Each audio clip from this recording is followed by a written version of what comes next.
What the shuck is up, y'all? Welcome back to the WDN4L podcast.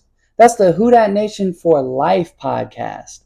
This shit is for life if you're in the Who Dat Nation. I don't need no fair weather motherfuckers. You know what I'm saying?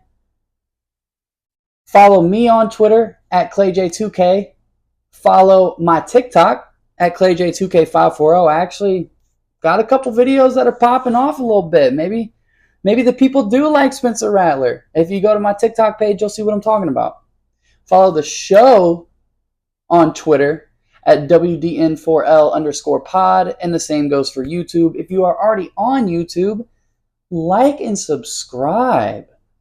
Do not make me get my wife on here to come and beat y'all up verbally, because I don't want that for you. Like I witness it on my own. I don't want that shit for y'all. I don't, but she will get on here and she will tear y'all a new asshole.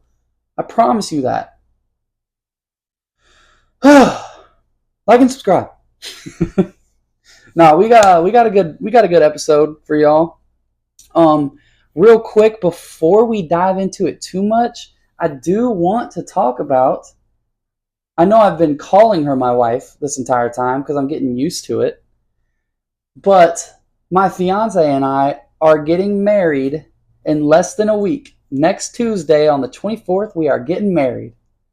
And I want to thank her for coming into my life and always being my support system.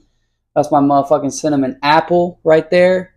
Although she's pale as shit, so she's probably more like a little vanilla apple, you know what I'm saying? Or like a glazed donut. I don't know, but get your minds out of the gutter with that one. But I just want to thank her for always being coming into my life and just having nothing but a positive impact. And like, straight up, babe, I know I wouldn't be where I am today without you.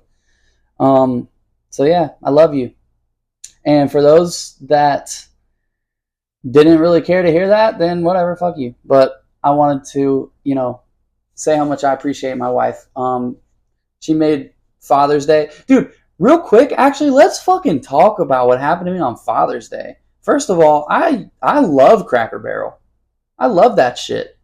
But we went there, dude, we waited an hour and a half and we only had biscuits and motherfucking coffee. And then I was like, yo, like, I need to talk to you. So I am big on like not bitching at the server for obvious reasons. They tend to just be the middleman, and I'm not going to shoot the messenger. I have worked in the service industry. If I can give you all a piece of advice right now, it's do not bitch at your server if it's something that is out of their control. And please just use common sense to realize what is within and not in their control. Point being is we didn't get our food for an hour and a half. Around that time, I was like, dude, let me just talk to your manager. So the manager comes up and she wants to tell us that they got to worry about the to-go orders. Dude, COVID has ruined restaurants. And I might sound like a fucking old head right now, but back in my day, are you serious? You're prioritizing the to-go orders? Bitch, I'm right here, right now. I want my fucking hash brown scramble shit. So that happened. You know what we did? We fucking left. We got biscuits for free out of it, I guess. Cool. But we ended up going to Sonic. Sonic always hits. Shout out to Sonic. That's the real. I'm not even plugging. I'm not sponsored by anybody. I'm not plugging right now.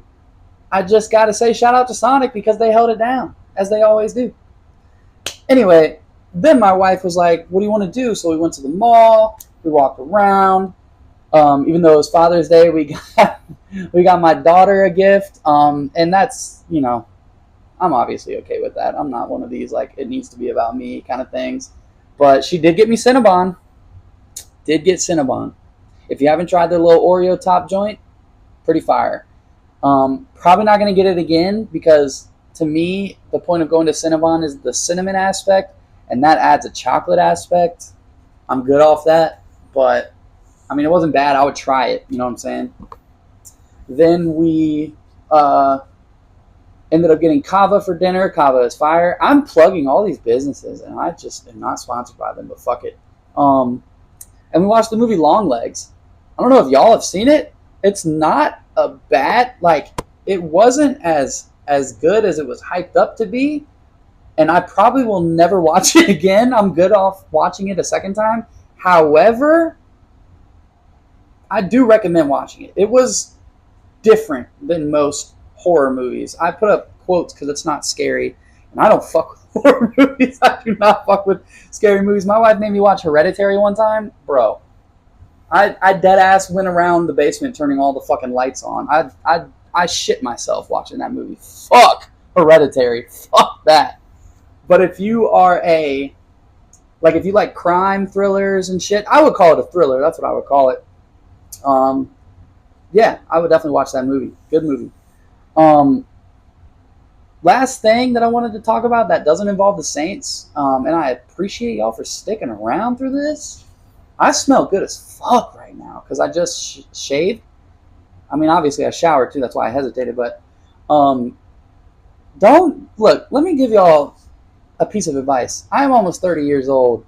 I'm 29, and my wife's gonna laugh hearing that because she always makes fun of my age because that girl is fucking 23. If I can give y'all a piece of advice, there is no point in spending hella money that they have these days on shaving cream. Get Barbasol.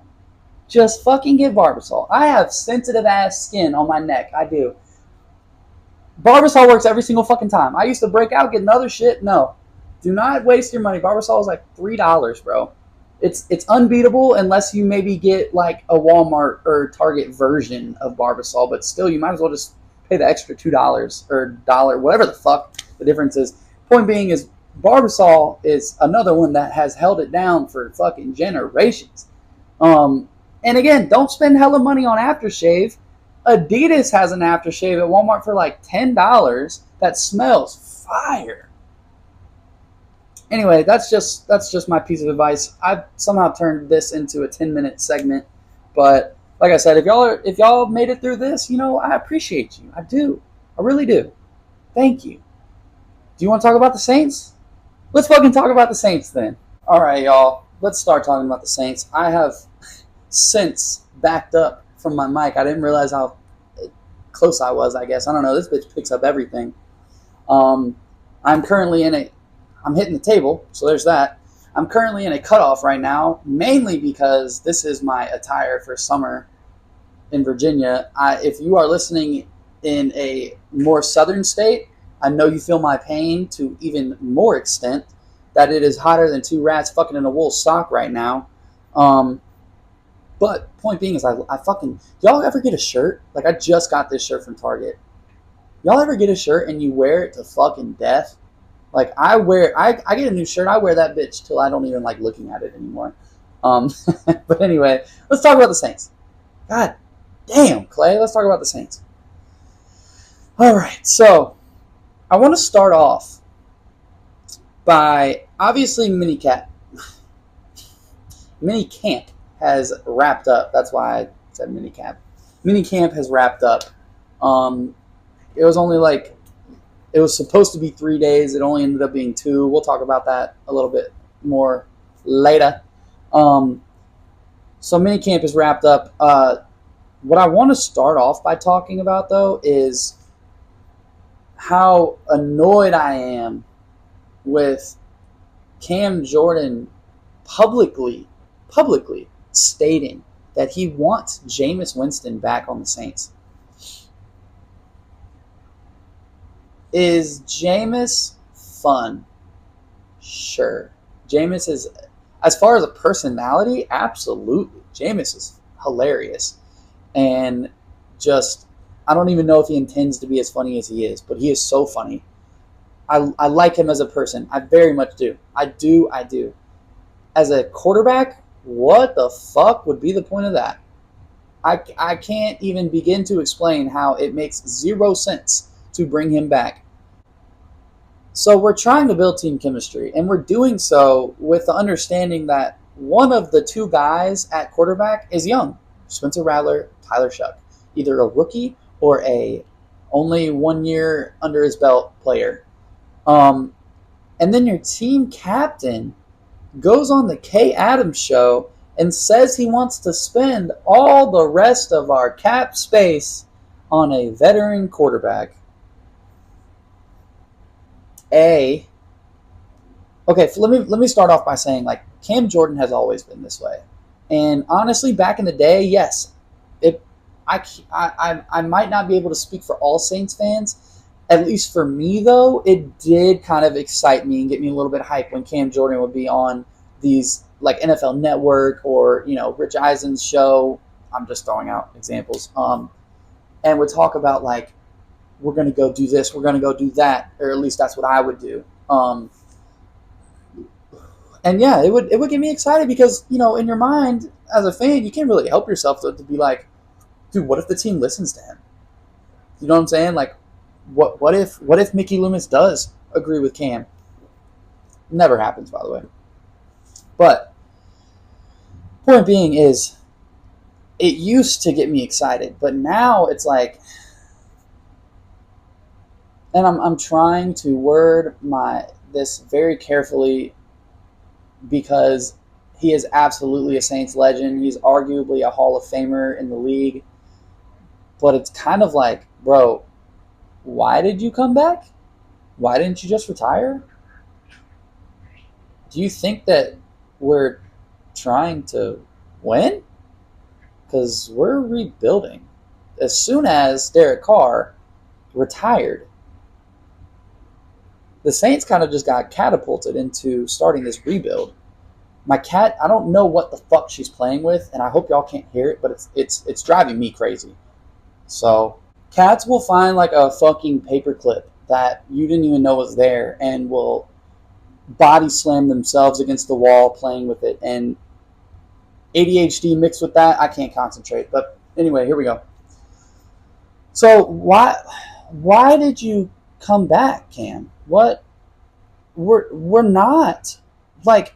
Would it be nice to win games this year? Absolutely, but what? Me myself, like, and honestly, like a bunch of other Saints media members have been going on this rant of like, the Saints don't need a veteran quarterback. They have Kellen Moore, they have Scott Tolzien, they have Doug Nussmeier, they have Scott Linehan, they have Chase Hazlitt, they have Brandon fucking Staley played quarterback. Like, just about every member of the coaching staff played quarterback. Maybe not necessarily at the NFL level, but they played it at least through college. They don't need a veteran quarterback. They just don't. They have their starter and their backup already built in, and it's two young players on a rookie contract that you don't need to spend a lot of money on. And Cam Jordan, and I'm sort of stealing this a little bit from James Skermetta, and if I botched that last name pronunciation, I am so sorry. But like he said, like, it feels so tone deaf for Cam to go on a show like that when you're trying to build the confidence of these young quarterbacks and let them know that the team has their back and and the coaching staff is ready to roll with them and go to war with them. And you have your team captain going on a very, very much watched show and saying these things, and it's just it really annoys me. And I'm not saying like just go, Cam, but honestly, like, if this is if you're showing your true colors when it comes to this, I don't understand why you came back. Love you, very much love you, very much respect you. Thank you for all the sacks you've gotten, especially against Matt Ryan and the Falcons. But I don't know, man. That comment kind of pissed me off, if I'm being honest. And if I was Rattler or Shuck, it would kind of piss me off too. They're not going to say that, obviously, but I don't know. It's one of these things, like, you're not trying to create a rift in the locker room at all, and those comments can come dangerously close to doing so. They came out with this article, whatever you want to call it, that Chase Young is among the 10 worst contracts in the NFL. So here's what I wrote down. Now, Bleacher Report is pretty dumb in general. Last year, they said the Saints drafted Troy Fatanu, or whatever the fuck that dude's name is, for the Steelers instead of Taliesin Fuaga, which would really only take about 30 seconds of research to confirm. But Chase is being paid as like the 16 to 17th ranked pass rusher, and he was in the top 7 of the league last year in pressures, coming off a neck injury, by the way. As soon as he finishes those pressures and turns them into sacks, then it's immediately a good contract. Bleacher Report acts like half the contracts in the NFL isn't based off of what can you do for me rather than what have you done for me. And to build on that, basically, it's not like Chase Young is being overpaid by any means. He, again, 16th, 17th, that puts him as like an average, a little bit above average pass rusher, which is honestly what I would say he was. Like, what did he have last year? Like 5.5 sacks or some shit, which isn't like amazing by any means. Trust me, no, it's honestly not that good. But if you factor that in with the amount of pressures he had, which was, again, top 7 in the entire NFL, and factor in the fact that he was coming off a neck injury. And then also factor in the fact that, honestly, it would have cost the Saints more money to not extend him. This is the contract that you get. He's not making a fuck ton of money by any means. And can he live up to this basically a little bit above average pass rusher? Absolutely.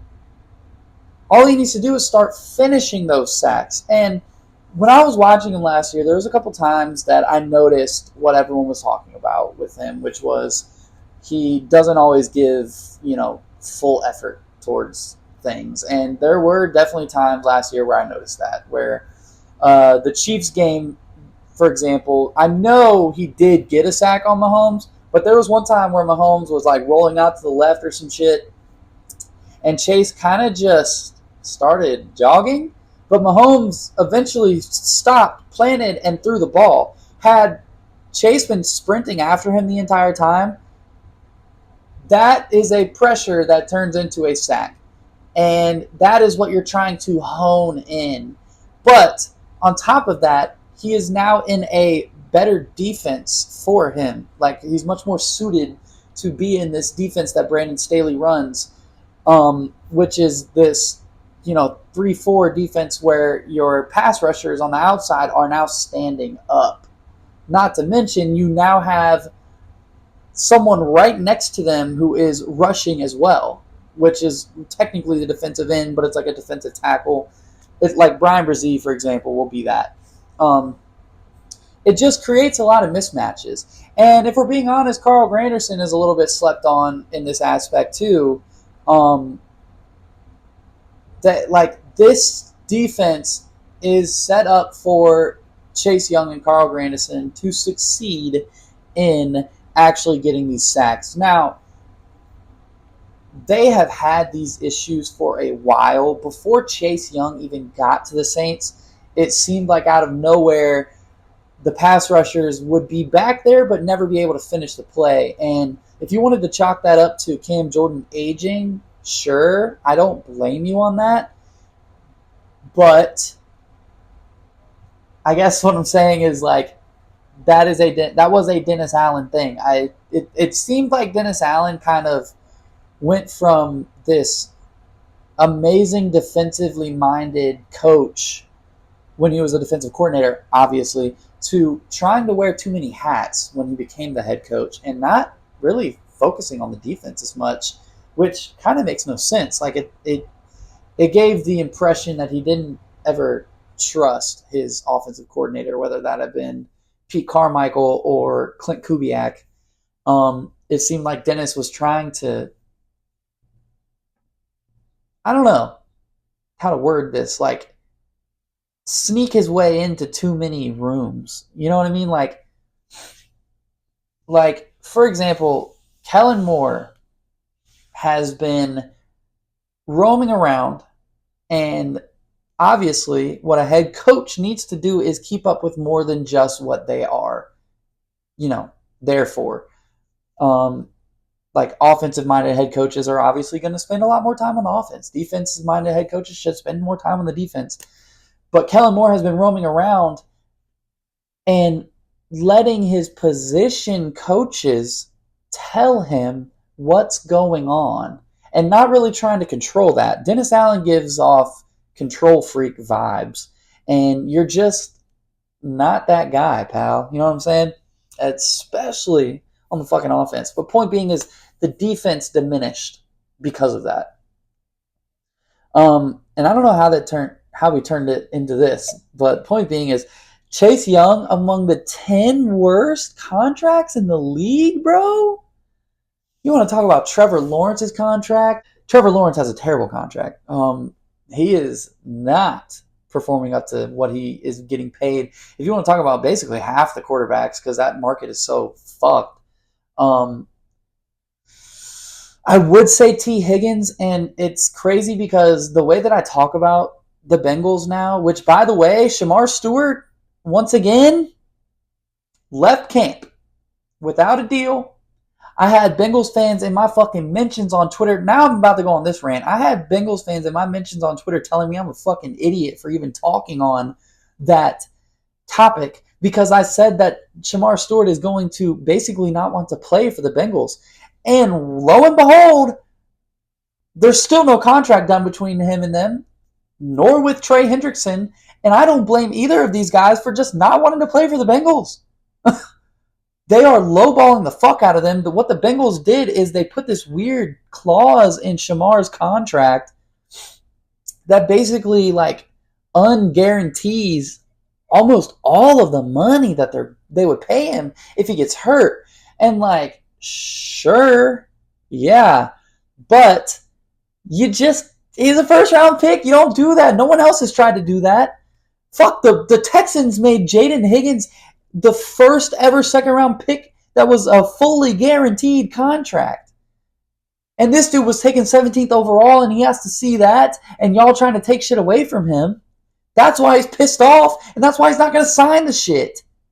Dude might end up reclassifying and coming out in the draft next year. I don't know how that shit works, but point being is, dude, the Bengals have had the worst offseason out of every team in the fucking league, man. And it's terrible what they did, all to make sure that they could re-sign T. Higgins and Jamar Chase. And yes, Jamar Chase is worth it. And technically, T. Higgins is worth it. I think T. Higgins is a great receiver. But I'm sorry, man, you can't pay two receivers like that. You have to let T go, and you should have traded him, if anything. Get some fucking money or assets back. Whatever. Point being is, again, went on this crazy rant when I really need to get around to Chase Young being among the top 10 worst contracts in the league is hilarious. I think he's going to hit double-digit sacks this year. That was me sipping my tea. For those on YouTube that watched, I know it was Mountain Dew. But I think Chase Young hits that double-digit sack mark. Yeah, we can probably end that at there. Actually, we can talk about how stupid Bleacher Report is if you want. Like I said, last year, after the draft was over, they talked about how the Saints drafted Troy Fautanu, which is who the Steelers drafted, and that it wasn't necessarily the right pick for them because of all the things they had going on in their O-line, and he doesn't really fix anything. And that entire post and article, you just got to sit there and read and fucking laugh at because the Saints drafted Taliese Fuaga, not Troy Fautanu. And again, that takes 30 seconds. You go on ESPN app, you go on the NFL app, click roster on the Saints, click the fucking rookie tab, and it shows you who the fuck they drafted. And if it was close enough to the draft. ESPN has the little tab that you just click that says draft. You can sort it by team, and it shows you who they drafted. And it's just crazy that someone put out an entire article saying that Troy Fautanu was not a good pick for the Saints. I mean, yeah, no shit. It's a good thing they drafted Fuaga. You know what I'm saying? So let me just say, whatever y'all read from Bleacher Report, take it with an absolute grain of salt. Those guys are fucking idiots. And Nick Underhill of NOF.football, he praises Matt Miller, who is Bleacher Report's draft guy. I mean, sure, I don't know. I don't read their shit anymore because of how stupid half the shit is. And the app now is just the update, it's so bad. It's so bad. Like, the articles aren't even in chronological order. For real news on there, you just have to click the social tab. And realistically, if you follow the right people on Twitter, you get all that anyway. So, again, what they say, grain of salt. Chase Young among the 10 worst contracts, hilarious. And that's that. All right, now to get into the real nitty-gritty. Since minicamp has wrapped up, where does the quarterback battle sit at?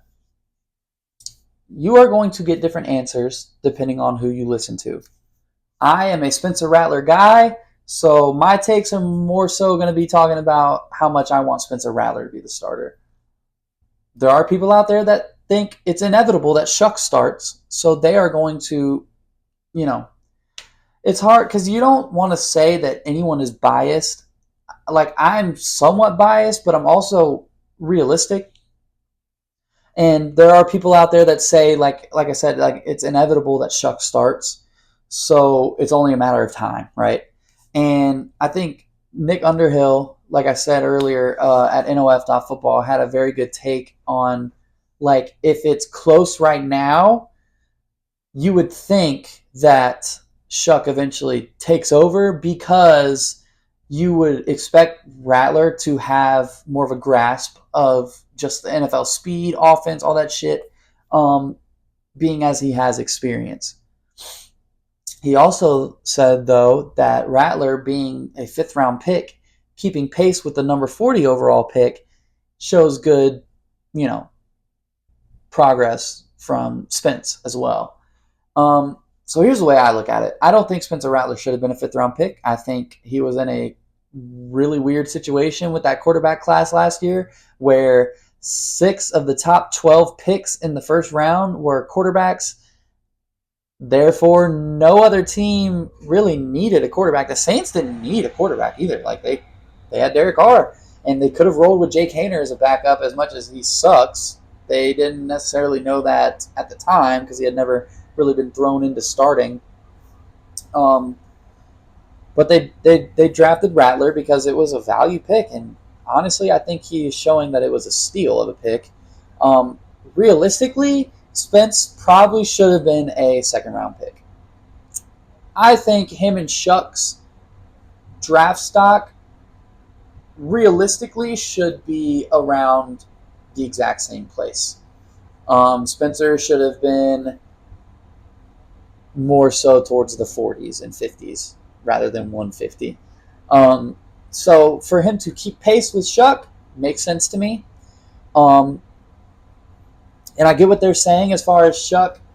You would think if he is keeping pace with someone that has a year of experience would eventually take over. However, we don't know because even in 7-on-7s, Shuck is rolling out. And you just don't need to do that. That's showing signs of, like, not really trusting your reads, trusting the route development. Like, you are.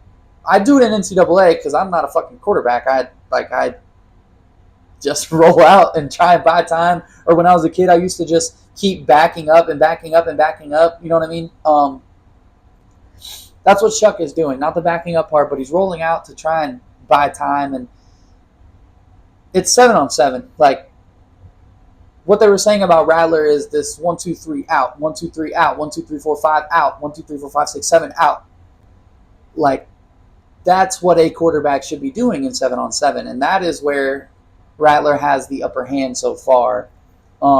Now, you don't necessarily want to take away what Shuck is good at, and he is good at rolling out, throwing on the run, extending plays. That's all fine and dandy, but it's like it's showing bad tendencies to do that in 7-on-7. In the NFL, you're not always going to be able to roll out and extend plays, brother. You're going to get sacked. Look at Caleb Williams, right? You need to also have those moments where it's just there and you throw it. And if there's one thing I can give Rattler credit for, it's he is getting better at that, and he is willing to take a hit and stay in the pocket. But he does know when to use his legs. Where does the battle sit? I have been told or heard that Rattler has a slight lead. And that's kind of what you expect, right? But what you want, if you are a Rattler truther and you want him to start, what you want is Rattler to take a commanding lead. You do not want training camp to roll around and you hear that Shuck has had 3 good days in a row and Rattler has only had 1, or Rattler has had 2 bad days in a row. You do not want that if you want Rattler to start, because that is when the factor of Shuck being the drafted guy comes into play. They're only going to give Rattler so much of a leash because they didn't pick him. And like me personally, I think you want to go with the guy that has experience. However, if Shuck is showing that he is better and can at least point me, look. Kellen Moore is smart enough. He played quarterback. He gets it. He is smart enough to start the guy that is going to get them wins, right? What that comes down to is, does Rattler's experience outweigh Shuck's, let's go with athleticism, right? Does Rattler's year under his belt, seeing NFL defenses, the speed at which an offense needs to run and get out of the huddle and commanding, does that outweigh the upside of Shuck's arm, Shuck's ball placement, which Rattler has both of those things too, I'm just saying. Shuck's athleticism as far as extending plays and shit like that. I'm kind of talking in circles. I have to think that Rattler is your week 1 starter. And if Shuck wins the job at some point, it's down the road, but not week 1. But we will see, obviously, as training camp goes, and we will definitely see once preseason rolls around. I've never in my life been more excited for a preseason than this year. This quarterback battle is exciting as fuck, which goes back to the Cam Jordan thing, like so out of tune with what's going on. Like, you hear the media, you hear the players, they're excited for this fucking quarterback battle because it's unknown, it's exciting, it's brand new, it's 2 young guys going at it that are leaving everything on the field.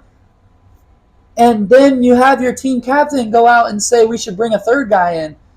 Shut up. I'm excited for the preseason. I am going to tune into every fucking game. I tend to do that anyway because I like watching the young guys. But this is the first time that it's like a legit quarterback battle. The Jameis Winston Taysom Hill one, nah, bruh. That was Jameis all the way through. Sean Payton just promised Taysom Hill something, and he tried to live up to it. Anyway, very excited. I'm glad that the Saints have a quarterback battle. And I'm going to tell you right now, they do not have the worst quarterback situation in the league. That is just dumb. They also don't have the worst just offensive situation in general in the league. I don't know where this narrative has come from. Like, do we need to pull up the roster of the Browns? Do we need to pull up the roster of the Titans? The Titans have possibly 3 rookie wide receivers that they're going to be relying on. Yeah, they have Calvin Ridley. Yeah, they have Tyler Lockett. Both of them have turned a little bit, just a tiny bit, injury prone. and then you're relying on 3 rookie wide receivers. You're not going to sit here. First of all, you're not going to sit here and tell me that you'd rather have Calvin Ridley than Chris Olave. You're not going to sit here and tell me you'd rather have Jerry Jeudy than Chris Olave. You are not. Who else can I pull up? Like, who else can I think of? You're not going to sit here and tell me Cedric Tillman for the Browns, their wide receiver too. You're not going to sit here and tell me you'd rather have that than Rashid Shaheed. Fuck no. You're not going to sit here and tell me you'd rather have Tyler Lockett than Rashid Shaheed. You're not going to sit here and fucking tell me that you'd rather have insert random player's name for the Browns than Brandon Cooks. You're not going to sit here and tell me you'd rather have Alec Ayumanner or Xavier Restrepo or I can't pronounce his first name, but DK on the Titans over Brandon Cooks here. You just can't. You cannot realistically tell me that. As my cat always finds something to play with. Give me that shit. Fucker. You just can't. You can't realistically sit here and tell me that. And Alvin Kamara speaks for himself. I think this is finally the year where Kendre Miller stays healthy, and then all of a sudden you have a dynamic duo back there. And don't even get me started on Devin Neal, making that a 3-headed monster. The O-line is full of first-round picks. You want to talk about the quarterback situation? Fuck, sure. But, like, are you serious? You cannot tell me that the Saints roster situation is the worst in the league. You just can't. That's just a lazy narrative that one person said and the rest of the media that doesn't feel like actually doing their homework fucking ran with. We can get here and get into this debate all fucking day, but I'm going to be honest with you. I like the Saints defense more than I like the Falcons. Who do the Falcons have? Jesse Bates? I guess AJ Terrell. I think he's overrated. Caden Ellis, former Saint. David Onyemata, former Saint. What are we talking about? Whatever the fuck, Diablo? Bro, you cannot. Demario Davis, Pete Werner, that's 2 of the best. That forms one of the best linebacker cores in the entire fucking league. Go look that up. PFF already said that. With Danny Stutzman behind them. I will give you AJ Terrell over, I guess, Alontae Taylor, but technically Alontae plays slot, and I think he's going to be a dog this year in that role. Jesse Bates over Tyrann Mathieu is debatable, but I know damn well Justin Reed is better than Jordan Fuller. I know damn well Kool-Aid McKinstry is better than whoever the flying fuck the Falcons have at cornerback 2. And we'll get into it, because I actually did want to talk about the DB room. We'll get into it, but imagine they add Asante Samuel Jr. to the mix as well. Isaac Yiadom in 2023 led the league in pass deflections. Y'all are on this weird, lazy narrative that the Saints have the worst roster in the league, and I can't get behind it because it makes no sense. You just don't do your research, brother. And that's okay, too. Just admit that. You know what I'm saying? Will you hang on to the fact that the Saints have old players on defense? Tyrann Mathieu, Demario Davis, Cam Jordan. Sure. Now name another one.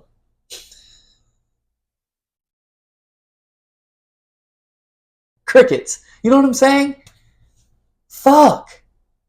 And fuck, Juwan Johnson, I would argue, is about on par with Kyle Pitts' bust ass if you want to at least do comparison to where they were drafted at, because Juwan wasn't even fucking drafted.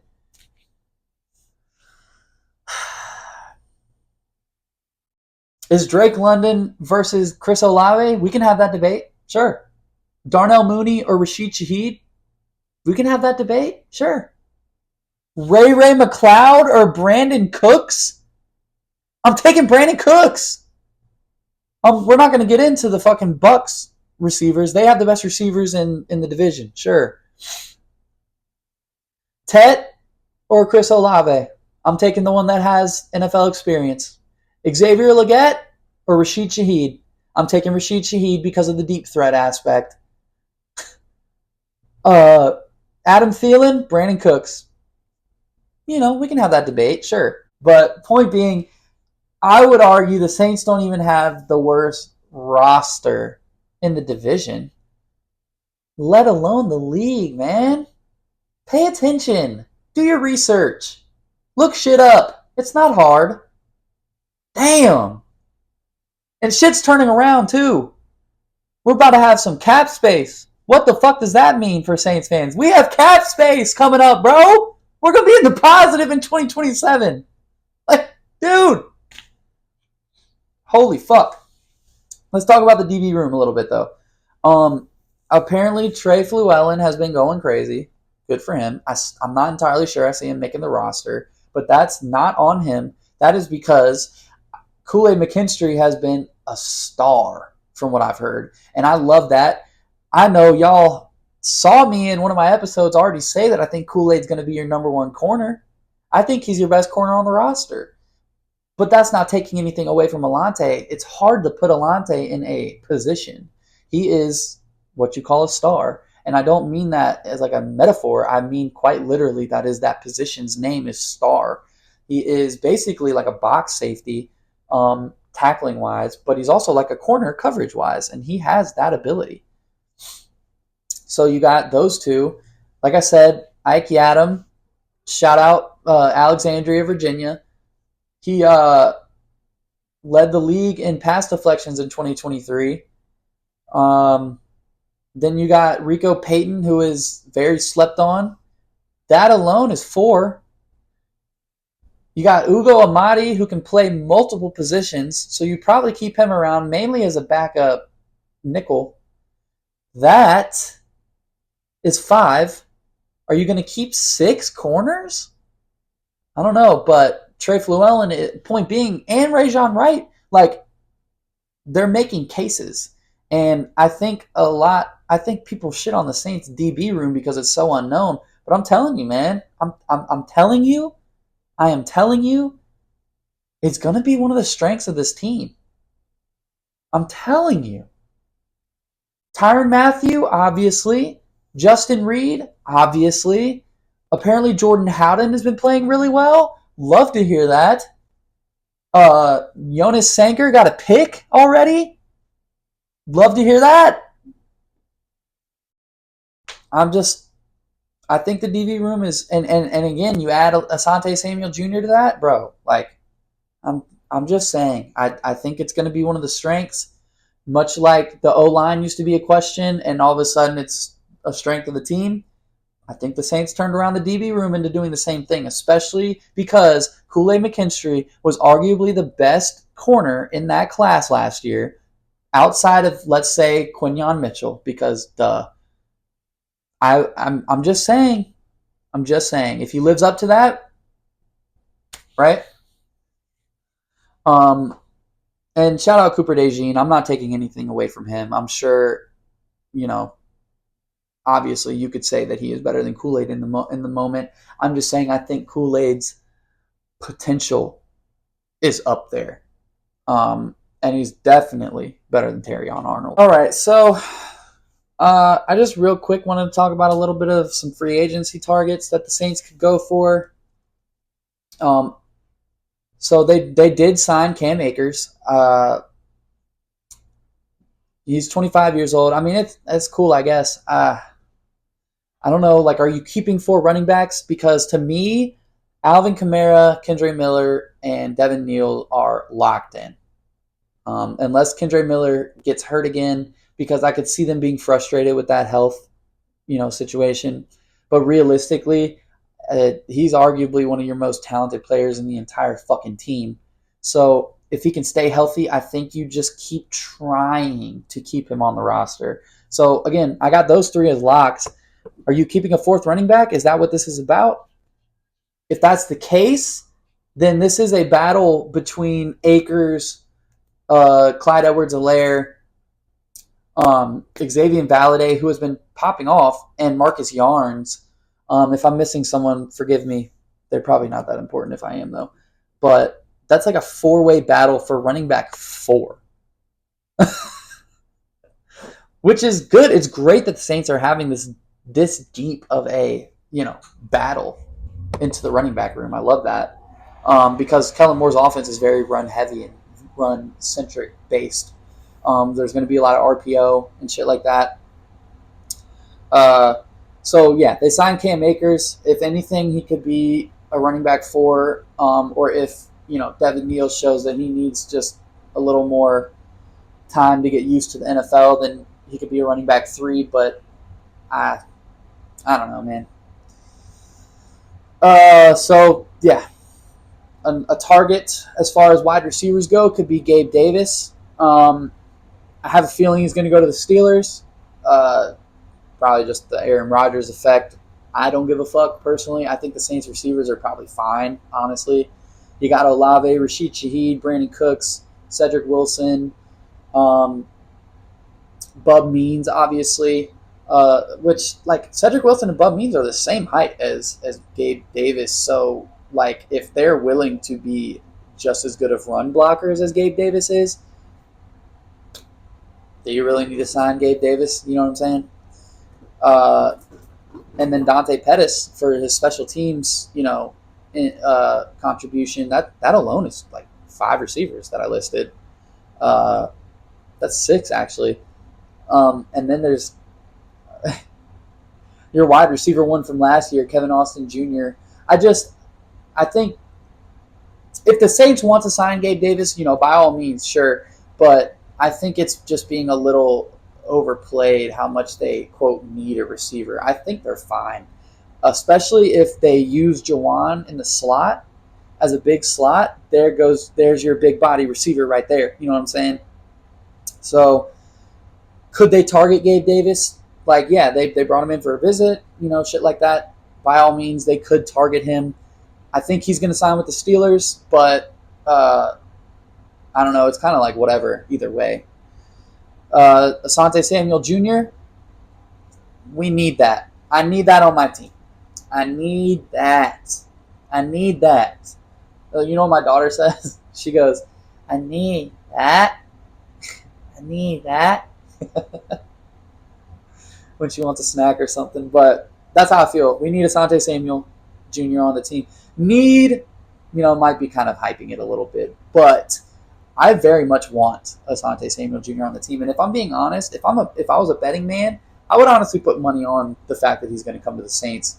Brandon Staley is literally who drafted him, and he knows that he works in that defensive scheme. So if you could get him, then your DB room is looking fucking stellar, dude. You got Kool-Aid, Alante in the slot, Asante Samuel Jr., Ike Yadam as a backup, Rico Payton as a backup.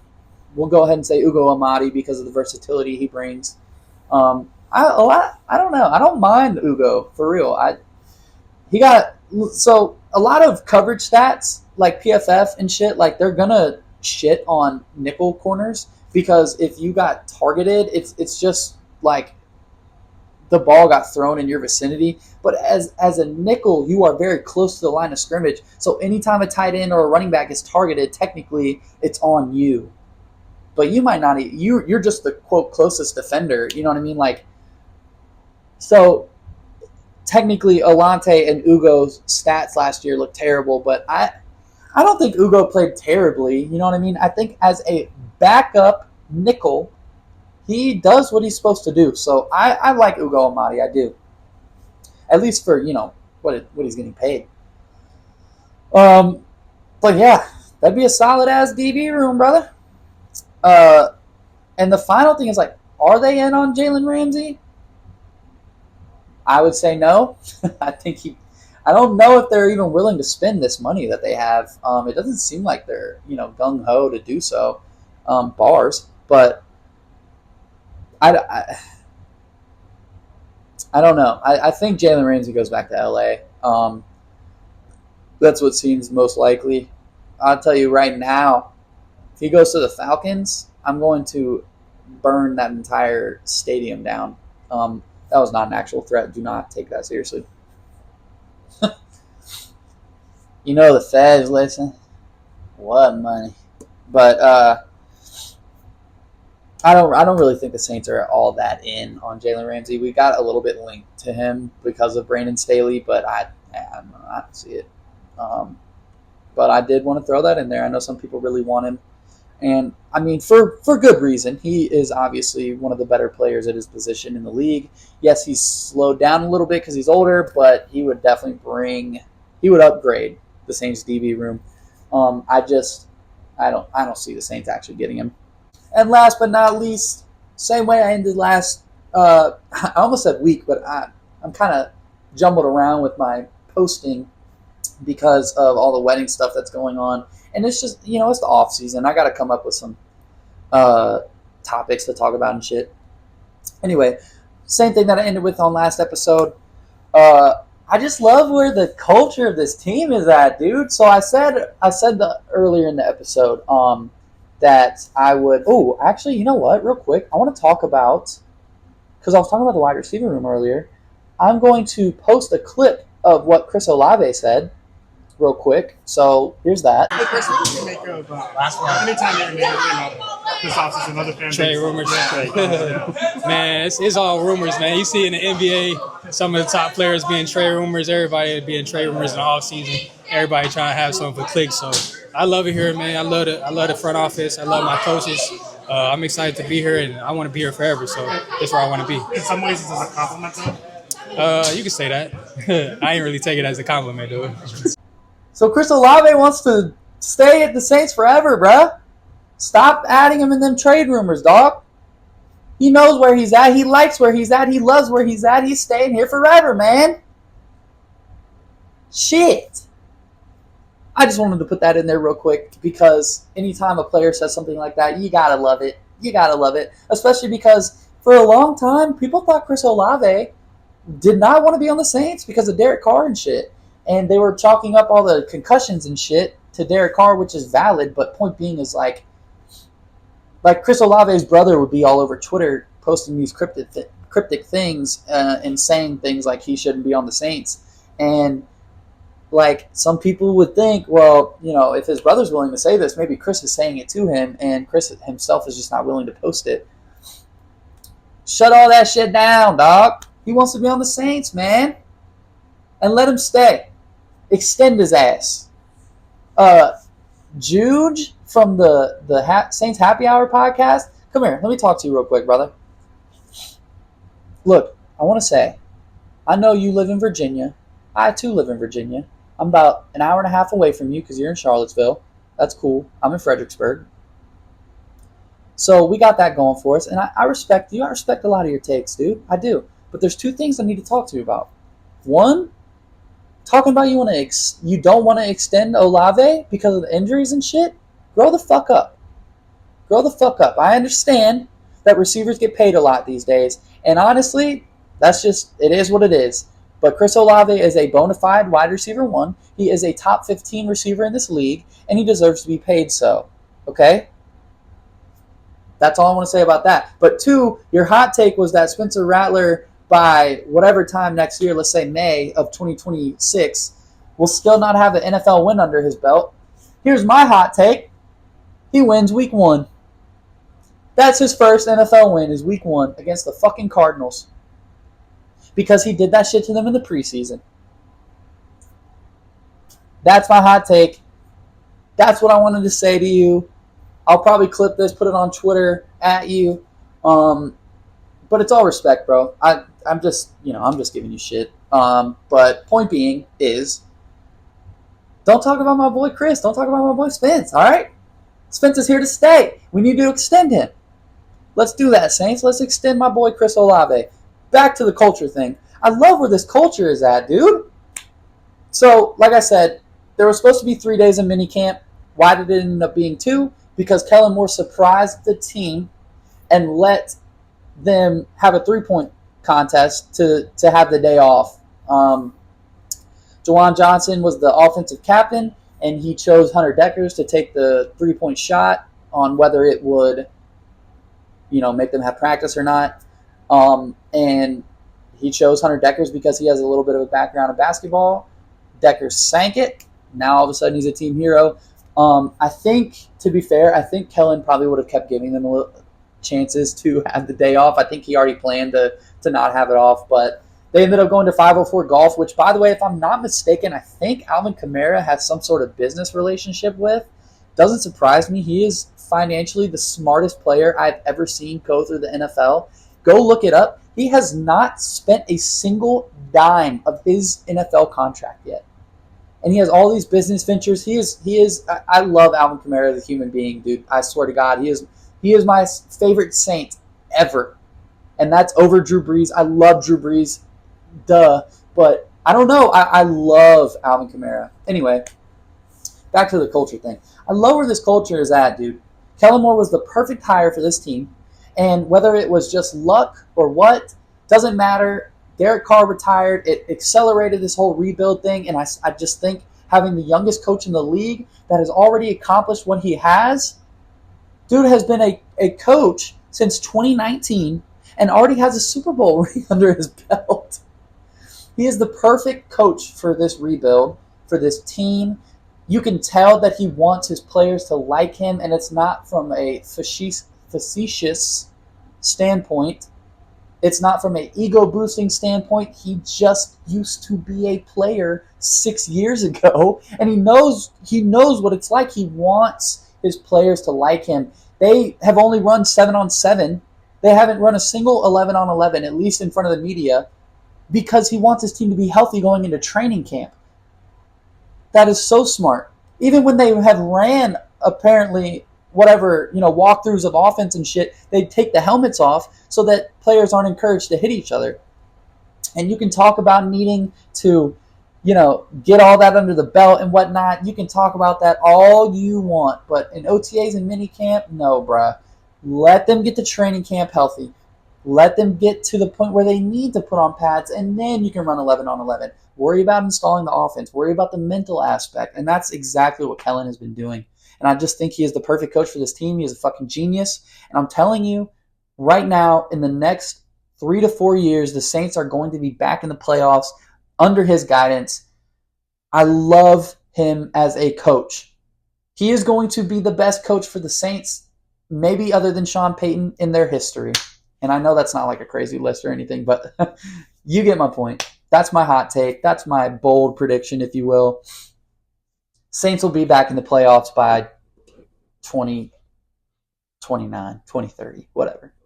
And that's about where you want to be with a rebuild anyway. So we'll go ahead and sign off, man. I'll see if I can get another episode to y'all before my wedding. I don't think it's going to happen. Probably after. But that should be fun. Anyway, like I said, if you're on YouTube, make sure you like and subscribe. If you're listening on the audio platform, leave a 5-star rating. Tell the people I'm dope, Go follow the fucking TikTok. Click ClayJ2K540. I've got a lot of videos on there it's basically turning into just a Saint highlight page, and I'm cool with that. Go follow the show's page on Twitter, WDN4L_pod. I post a lot of updates on there if you want, why I'm not posting videos and shit like that. Just do that. Okay? And again, don't make my wife get on here and bully y'all verbally to like and subscribe on YouTube. Just do it. I'm going to save y'all from that because she will do it. She will bully you. All right, man. I love y'all. I guess my mic died. As I was saying, as I was like ending the episode, I said thank y'all for listening and whatnot, and obviously I have to say who dat, baby. I gotta get that in there.